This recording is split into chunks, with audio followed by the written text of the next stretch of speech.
Anda sedang mendengarkan suara profetis dari para nabi, hambanya John Patrice Vanggidai, Penatua Jemaat Victory Life Community Kupang.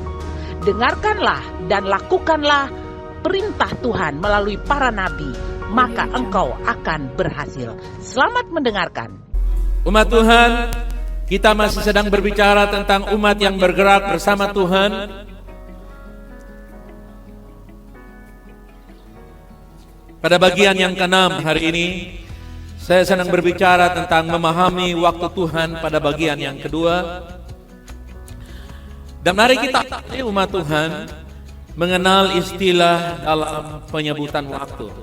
Saudaraku yang kasih, kita kenal istilah dalam penyebutan waktu karena kita diatur oleh waktu. Dan kita tahu yang pertama adalah kronos. Itu bicara soal kronologis atau berurutan ya, linear, 1, 2, 3, 4 seterusnya. Kemudian saudara kekasih diukur dengan satuan waktu mulai dari detik, menit, jam, ya, waktu di dunia hari ini, Senin sampai Minggu, Januari sampai Desember, ya, itu adalah waktu-waktu yang dunia di kalender kita. Ya. Proses umum waktu. Yang kedua yaitu kairos.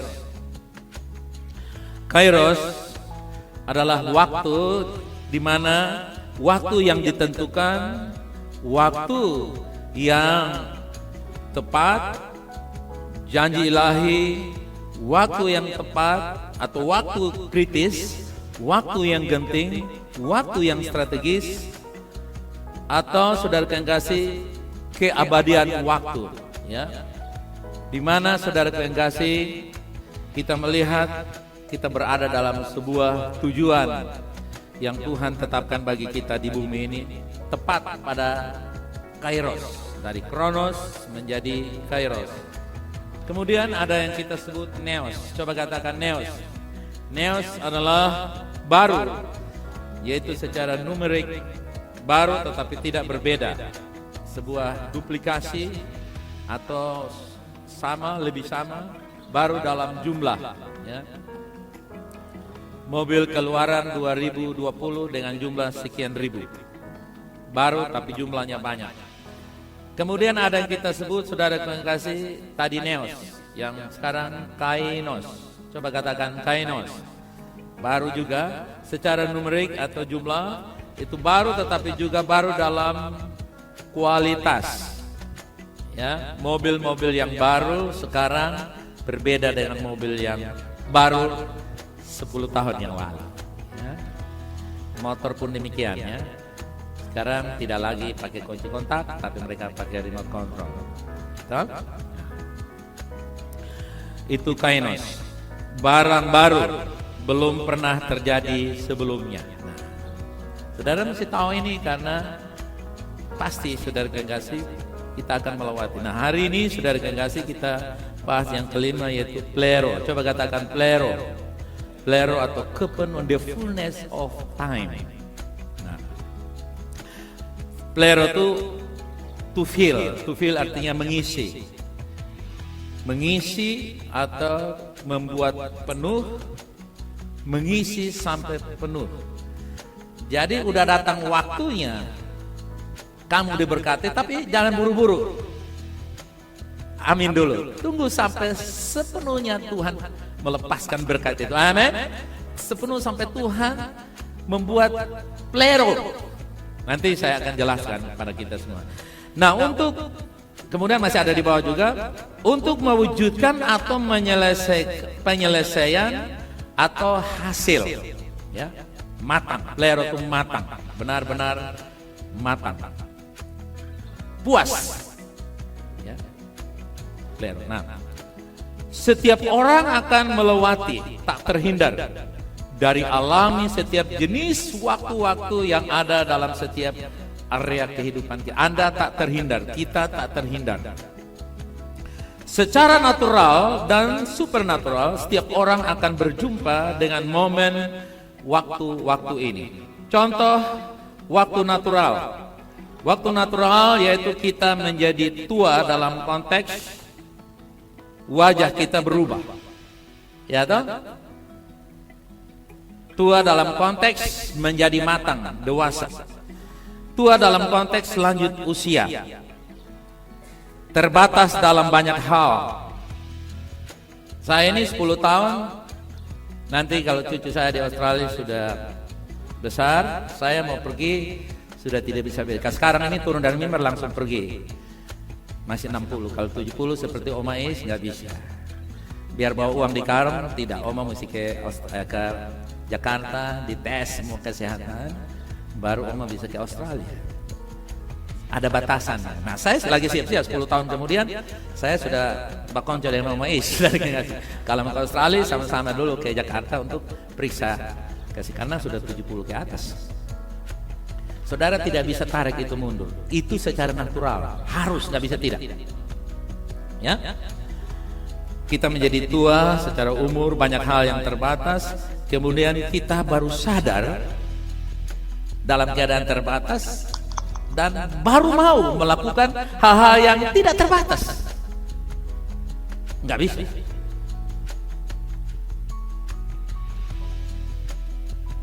Kita akan pensiun dari sebuah tugas.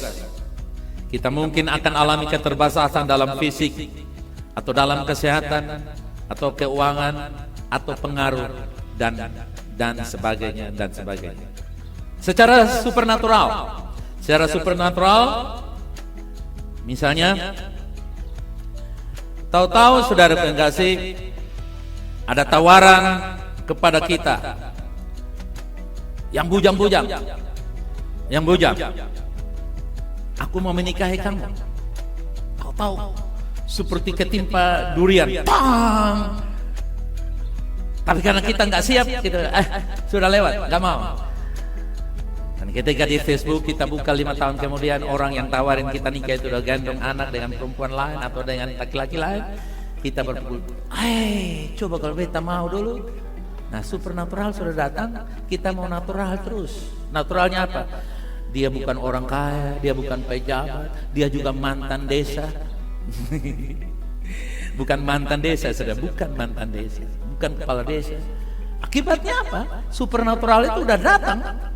Tahu-tahu gitu, oh saya nggak mau. Misalnya tawarin menikah, kamu mau nggak pegang proyek ini? Dana sekian. Kamu mau nggak ini dana diberikan untuk kamu? Nggak usah pakai bunga lah, yang penting kamu cicil tiap bulan pas waktu. Saya belum bisa, saya takut nanti ditipu, nanti kalau begini, nanti kalau begini. Nah, supernatural udah datang, cuman kita tidak siap-siap. Lalu apa lagi saudara kasih? Tawarin, ayo kamu melayani di sini, bikin ini, tawaran khusus. Datang satu berita, bertobat. Saya bersyukur tahun tertentu saya ditawarin bertobat karena Yesus, dan saya tangkap tawaran itu, dan akhirnya saya dapat keuntungan yang luar biasa ketimbang teman-teman saya yang tidak bertobat. Padahal kita dengar berita yang sama, mereka tidak bertobat, mati dalam keadaan yang mengenaskan. Saya masih ada hidup sampai hari ini, saya masih menyelesaikan rencana Tuhan. Kenapa? Karena supernatural, panggilan Tuhan adalah hal yang supernatural. Anda jangan berkata, kamu adik duluan, kakak dari belakang. Tidak ada jaminan.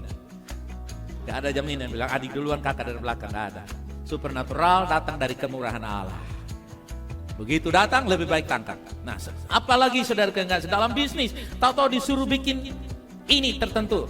Ayo kamu ambil ini, pergi di daerah itu, ambil proyek ini, bikin ini, lakukan ini, atau terima ini. Saya pindahkan kamu di sana. Tahu-tahu ada tawaran. Ini modal usaha untuk kamu. Secara logika tidak masuk akal, tapi bisa terjadi. Yang percaya katakan amin. Natural, kalau natural kamu bisa tua, tambah umur, tambah matang. Secara supernatural pun yang sama. Supernatural dan natural sama-sama terjadi bagi setiap orang. Mau atau tidak mau, kesempatan itu akan datang, momen itu akan datang. Kronos menjadi kairos, menjadi plero, matang, utuh, dan Anda mendapatkan peluang. Nah, karena itu saudara yang kasih, pasti ada intervensi Tuhan untuk menyadarkan kita. Akan ada orang yang punya kesadaran. Akan ada gereja yang punya kesadaran. Akan ada keluarga yang punya kesadaran. Akan ada kota yang punya kesadaran bahwa ini waktunya di mana Tuhan sedang melawat umat Allah. Haleluya, amin. Pasti bagi setiap orang pilihan Tuhan ada intervensi. Tuhan tidak pernah memilih saya dan saudara lalu membuat saya dan saudara jalan sendiri tanpa jaminan. Dia selalu campur tangan dalam setiap kehidupan saudara. Amin. Pasti ada saudara yang kasih. Ada intervensi Tuhan. Untuk Tuhan membuat satu bangsa menangkap apa yang akan terjadi. Saudara yang kasih. Kalau G20 nanti tanggal 15 dan 16 November dan bahkan ratusan pertemuan sudah dilakukan oleh Menteri Luar Negeri dari 20 negara ini. Kalau G20 pada tanggal 15, 16 November ini tidak ditangkap, kemungkinan bisa terjadi 20 tahun lagi. Kemungkinan 20 tahun lagi berdampak. Itulah sebabnya kita mendoakannya. Betul saudara? Kita mensupport supaya semua analisis yang negatif kita tolak. Kita tolak kegagalan itu. Amin. Supaya ini akan membuat Indonesia bisa menjadi lebih baik seperti yang Tuhan kehendaki. Nah, umat Tuhan, ada bangsa yang dia menangkap ini waktu Tuhan. Ada kota, ada keluarga, ada pribadi, ada gereja yang menangkap ini hati Tuhan. Sehingga momen itu tidak terlewatkan dari hidupnya, dari pergerakan-pergerakan perubahan. Malahan mereka, saudara yang kasih, mengalami hal-hal yang menakjubkan, hal-hal yang awesome, yang hebat. Tetapi rugilah, sialah mereka yang cuek, yang masa bodoh, yang mau tetap berada di kronos, rutinisme yang biasa saja. Kondisi ekonomi fisik mereka akan terlihat. Mereka yang bergerak di dalam kronos, masuk kairos, plero, penggenapan, kepenuhan akan berbeda. Emosinya akan berbeda. Cara hidupnya akan berbeda. Kenapa? Pasti akan berbeda.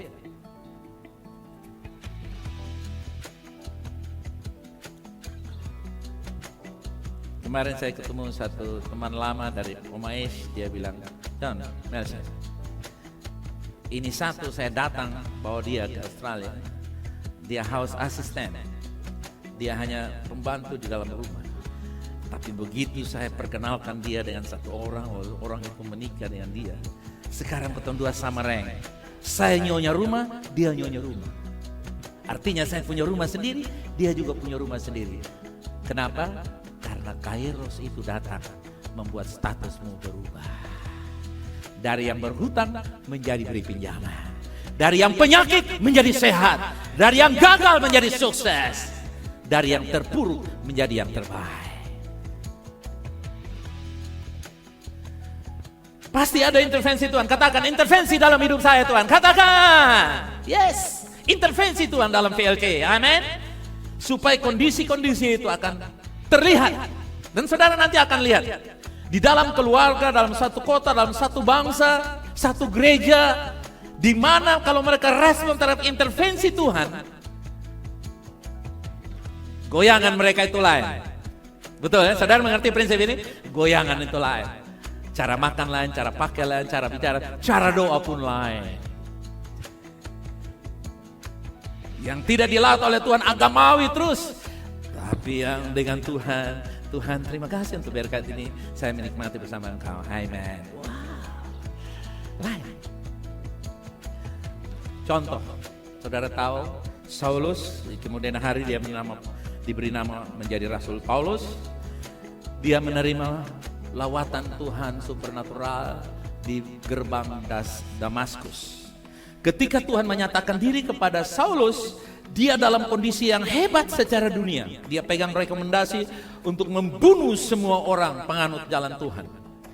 Tapi waktu kairos Tuhan datang untuk dia berubah. Dia dilahirkan kembali. Amin saudara.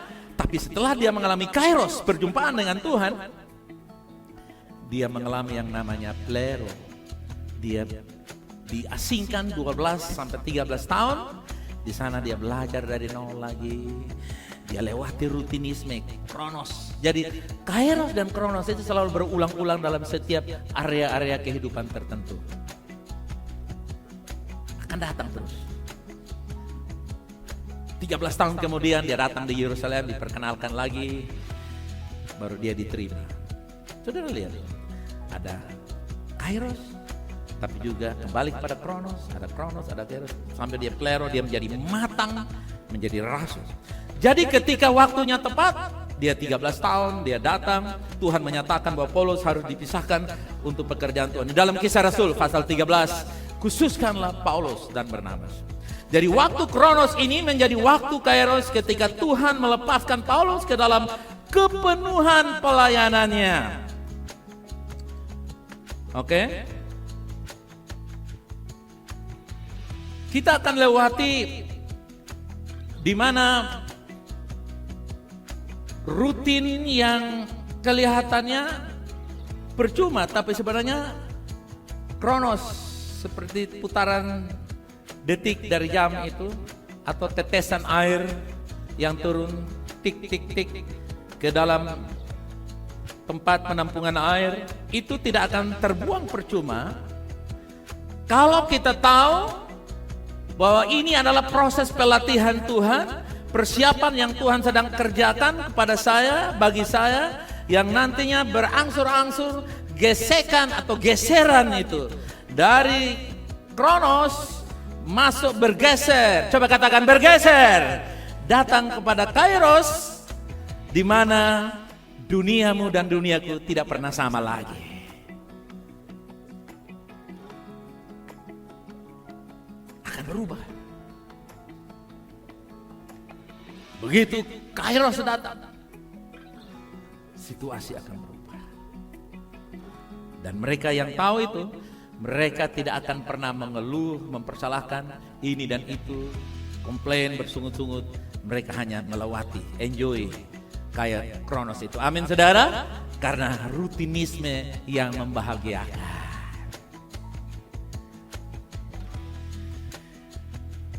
Ketika kita bicara soal kepenuhan waktu, plero, coba katakan plero. Nah, kepenuhan waktu atau plero ini saudara pengen. Nah, ketika Tuhan menggeser kita dari waktu Kronos umum ke waktu Kairos yang tepat, bukan berarti proses dan perjuangan iman sudah selesai. Katakan, masih ada kegigihan yang saya harus miliki. Saudara tidak bisa, ya, lipat tangan, udahlah selesai. Saudara udah menikah, jadi diam-diam saja, lalu berhasil jadi suami, jadi istri yang bijaksana, jadi papa dan mama yang baik. Oh. Kairos bagi kamu menikah, tapi belum Kairos menjadi suami yang berhasil. Kamu dapat pekerjaan, Tuhan kasih aku job, proyek, ya oke. Itu Kronos, sudah berubah menjadi Kairos. Tapi waspadalah, karena gerakan anti korupsi nasional sedang mengawasi proyek itu. Dan kalau Anda tidak pelero dengan baik, itu akan berubah menjadi bencana. Galatia 4 ayat yang ke-4 dikatakan, tetapi setelah genap waktunya atau plero, coba katakan plero, maka Allah mengutus anaknya yang lahir dari seorang perempuan dan takluk kepada Taurat. Jadi kata genap waktunya ini menunjukkan sepenuhnya menyelesaikan sesuatu. Coba katakan genap waktunya. Jadi saudara yang kasih, kata ini menunjukkan kepada kita sebuah proses menjadi atau menyelesaikan sesuatu. Sedangkan Kairos menuju kepada kesempatan untuk melakukan tugas atau menghasilkan buah, sementara plero berarti telah tercapai. Buah dia yaitu Kairos, tapi dia harus buah yang matang menjadi plero. Ya, oke. Ini bisa diibaratkan proses melahirkan anak. Setelah pembuahan, seorang wanita melewati ketiga tahap, yaitu apa? Kronos, Kairos, plero. Coba katakan, tiga itu apa? Kronos, Kairos, plero. Apa dan apa? Ya. Jadi kalau ada tiga anak panggil Nos, Kronos, Ros, Kairos, Loro, plero. Saya lihat, tiga itu apa tadi? Jangan lihat sana, lihat sini. Bilang apa? Plero itu artinya anak itu menjadi matang. Begitu bayi lahir, Itu kairos. Tetapi kairos itu belum matang. Dia perlu dikasih susu, kasih apa tuh namanya apa? Imunitas vaksin ya saudara kasih ya. Dan supaya dia menjadi bayi yang dewasa.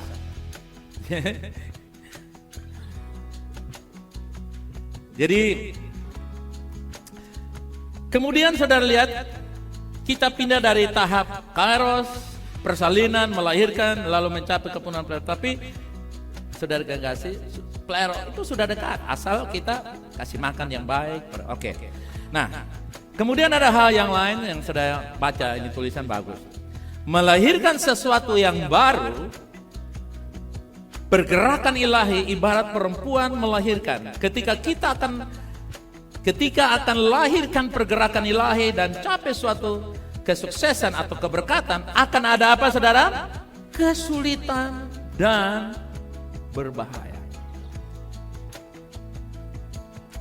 Saudara lihat, ada orang yang mau dipromosi, tahu-tahu gagal karena salah membuat keputusan. Salah jalan. Baru mau dipromosi jadi orang nomor 3 di NTT, salah jalan, mati terkapar, tagepe di auto. Saudara lihat, kita mesti waspada. Kairos itu datang, tetapi harus plero. Tidak gampang. Makanya saudaraku yang kasih, gereja Tuhan harus diajarkan kebenaran ini. Karena kalau dia hanya wanita hanya sekedar mengandung dan punya anak tanpa ketika melahirkan tanpa ada yang membuat dia sampai plero, ini akan membahayakan. Juga pergerakan-pergerakan ilahi yang kita ingin alami, yang Bapak Ibu jemaat Tuhan kita semua ingin alami dalam hidup kita, karir kita, pekerjaan kita, usaha kita, dan semua area kehidupan kita, itu kita akan melatih proses-proses ini, saudara. Ya.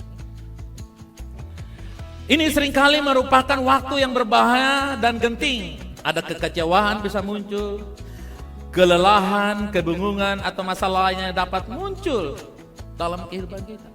Tiba-tiba banyak hal. Halo, Buya.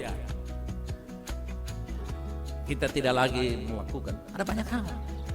Dalam perjalanan waktu ini, saudara kasih. Juga saudara kasih, kalau kita bisa lihat, ada ilustrasi yang lain dari lebah. Saudara tahu madu lebah bukan? Bagaimana kita melihat contoh ilustrasi dari madu lebah, ya? Saudara lihat, ketika lebah kecil itu berada di tahap pertama, dia memasukkan, saudara yang kasih, dalam sel heksagonal ini, saudara lihat yang segi berapa, 5 atau 5 ya? Nah itu heksagonal itu, lihat. Dia masukkan, saudara yang kasih, coba badannya ke dalam untuk dia makan daripada madu yang ada itu. Tapi saatnya nanti dia akan keluar karena dia akan tembus. Makanya saudara lihat ada lilin, betul ya saudara? Yang membungkus lebah itu yang putih-putih itu seperti lilin. Di mana lebah yang masih kecil itu dia masuk di dalam, dia minum madu yang ada di situ, kemudian saatnya dia akan keluar meninggalkan madu yang tersisa di situ yang dia hasilkan sendiri. Dia akan keluar. Dan waktu dia keluar itu saudara kasih, di sini bahaya. Dia mesti lewati lilin itu, dia mesti tembus. Kalau tidak, kalau saudara perhatikan baik-baik, kalau saudara sempat mengambil lempengan lebah itu, madu lebah itu, ada yang mati. Ada yang sempat hidup. Karena saudara kasih, untuk menjadi madu yang dewasa, madu yang matang, dia akan melewati terus, saudara kasih, lilin-lilin itu, sampai dia menjadi lebah yang bisa keluar mandiri, sehingga madu itu pada saatnya nanti, saudara kasih, bisa dinikmati. Sudah siap bukan? Ini yang namanya plero. Bayangkan kalau saudara pergi toko beli madu, diambil satu lempeng lebah, lalu ada 2-3 masih bergerak. Itu bukan plero. Memang saudara, dia sudah datang kairos, tapi dia belum matang. Dia masih proses. Demikianlah kehidupan saya dan saudara. Dunia ini akan menikmati madu yang baik dalam hidup saya dan saudara, dalam karir saudara, pekerjaan saudara, karir saudara, dalam hidup saudara, dalam keluarga, pernikahan saudara, usaha saudara, dimanapun Anda berada, ada madu yang terbaik dalam dirimu. Haleluya, amen. Tapi Anda mesti melewati lilin-lilin yang sekali menekan kita, rasa sakit, rasa pergumulan, dan saudara enggak sih? Itu tidak mudah, tapi kuncinya ini dia, saudara. Kuncinya adalah apa? Kuncinya adalah apa? Bilang kiri kanan. No stop. Nah. Anti stop, katakan anti stop. Nah.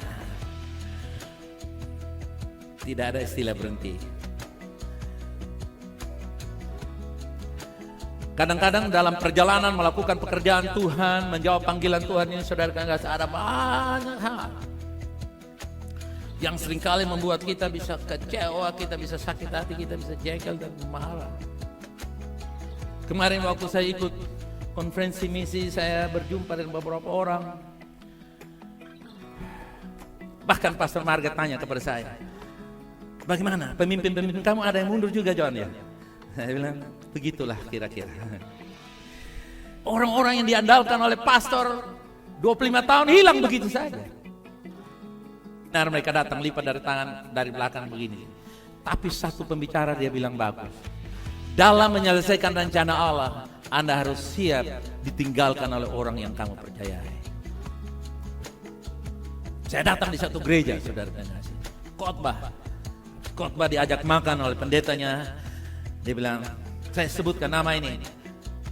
Pak, nama ini bagaimana? Oh, John, lu tahu nggak? Wah, big problem. Kenapa? Gereja yang kita rintis dengan uang dan jemaat semuanya, dia lari pindah ganti nama tanpa info kepada saya yang menginvest pelayanan itu dari nol sampai uangnya berlimpah, ribuan, ratusan ribu dolar. Jemaat yang sudah bagus, banyak, tahu-tahu dia switch, ganti nama, berubah. Akhirnya saya nol besar. Ada masa-masanya kita melewati. Nah, dalam pekerjaan kita, karir kita, dalam banyak hal terjadi. Kuncinya jangan apa, saudara? Kuncinya jangan apa tadi? Jangan apa? Misalnya saudara lihat, kalau kita belajar tentang murid-murid Yesus, saudara masih ingat murid Yesus? Mereka 3 tahun setengah bersama Yesus, betul ya saudara ingat? Mereka lihat Yesus mengajar, bikin mujizat, sembuhkan orang. Bahkan Yesus mengajarkan kepada mereka satu kali nanti mereka akan goncang. Mereka juga tidak mau tahu. Yesus ajarkan hanya Petrus yang bilang, oh sekalipun mereka yang lain meninggalkan engkau, tapi aku tidak akan meninggalkan engkau. Petrus selama 3 tahun setengah, 3 tahun ke atas itu dia bersama-sama melihat, menyaksikan bagaimana Yesus hidup, Yesus disiksa, digantung di kayu salib, mati, dikuburkan, bangkit. Lalu satu hari dia bilang, oke, saya akan pergi meninggalkan kalian untuk selama-lamanya, tapi nanti Roh Kudus akan datang kepada kamu. Mereka tidak tahu, mereka cuek, mereka pikir itu biasa saja. Padahal Yesus lagi menyadarkan mereka akan ada kairos, bahwa saya akan terangkat, kamu akan gelisah. Dan saudara lihat apa yang terjadi di dalam Yohanes pasal 21 ayat yang ketiga. Ketika kata Simon Petrus kepada mereka, aku pergi menangkap ikan. Kata mereka kepadanya, kami juga pergi dengan engkau. Mereka berangkat lalu naik perahu, tetapi malam itu mereka tidak menangkap apa-apa. Lihat, sudah ikut bersama dengan Tuhan. Waktu datang kesukaran itu datang. Mereka bilang, Petrus bilang, Thomas, Anis, beta mau pergi pancing. Beta mau pergi. Oh, kita ikut juga, kami ikut. Rame-rame ikut. Mereka meninggalkan peristiwa yang sedang menuju kepada kairos yang tepat. Mereka kembali kepada yang lama. Saudaraku yang kasih, dalam keadaan seperti itu,